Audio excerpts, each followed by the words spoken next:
शेतकरी मित्रांनो नमस्कार। आज तारीख आहे 22 मार्च 2024। तर आज आपण हिमाचल प्रदेशमध्ये आलो आहे।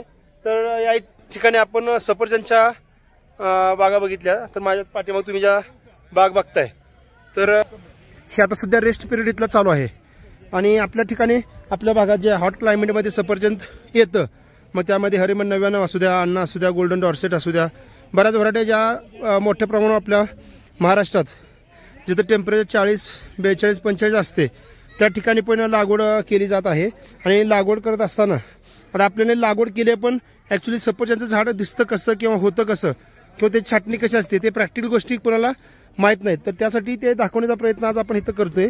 तरी जी नवीन झाडं आता तुम्ही बघताय ही जी मोठी झाडं आहेत ही जुनी मोठी झाडं आहेत सफरचंदची। ही अशा पद्धतीनं इतकी मोठी होतात आणि आता सध्या त्याची छाटणी वगैरे करून त्याला खाली बोर्ड पेस्ट वगैरे लावलं आहे, चुना मोरचूद, आणि त्याच्या खालच्या बाजूला पूर्ण खत टाकून वगैरे कुदळून घेतल्यासारखं आपण जसं डाळिंब बागेत घेतो त्या पद्धतीने घेतलेलं आहे। तर झाडा स्ट्रक्चर कशा पद्धतीने बनवलं जातं आता तुम्ही जर बघितलं खोडापासून ज्या साईडला ब्रँचिंग आहेत आणि त्या साईडच्या ब्रँचिंग सुद्धा कट करताना अशा पद्धतीनं लहान लहान त्याला फांद्या ठेवून कट केली जाते। ज्या पद्धतीने आपण सीताफळ किंवा आपल्या डाळिंबाची छाटणी करतो त्याच पद्धतीनं ही छाटणी ही झाडाची केली जाते आणि नोव्हेंबर महिन्यात फळ असतात इथं असं मला आता इथल्या शेतकऱ्यांनी सांगितलं। तर अशा पद्धतीनं तुमच्या लक्षात येईल की सफरचंदची झाडं कशा पद्धतीनं वाढतात किंवा केवढी मोठी होतात। सफरचंद आपण खातो पण त्याची झाडं ॲक्च्युली कोणाला माहीत नसतात। त्यासाठी ही आपला प्रयत्न आहे कारण आपण नेहमीच शेती आणि शेती रिलेटेड व्यवसायाबद्दल नवीन नवीन माहिती टाकत असतो। त्यासाठी आपला चॅनल सबस्क्राईब करा, व्हिडिओ आवडला तर लाईक करा आणि या व्हिडिओमध्ये जी काही तुम्हाला माहिती दिली ती तुम्हाला कशी वाटली ते तुम्ही कमेंटद्वारे कळू शकता। कारण की आपल्या भागात ज्या सीताफळी लागवड केली आहे लोकांना माहीत नाही, फक्त लावून सोडलं आहे आणि त्याच्या ज्या साईडच्या ब्रँचिंग आल्या आहेत त्या खूप जास्त लांब लांब अशा सीताफळ झाडासारख्या उंच वाढल्या आहेत। तर इथं तुम्हाला हे स्ट्रक्चर बघितल्यानंतर लक्षात येईल की ते झाडाची स्ट्रक्चर कसं आपण ठेवलं पाहिजे।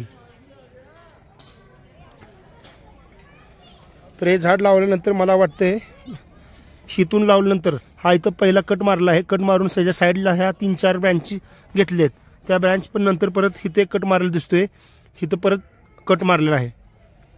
म्हणजे एक ब्रँच अशी वर न जाता त्याला आडवी फूट काढली आहे आणि अशा पद्धतीने त्याला खत वगैरे घालून रिंग पद्धतीनं खतं घालून सध्या ठेवले आहेत। तुम्ही झाड बघा।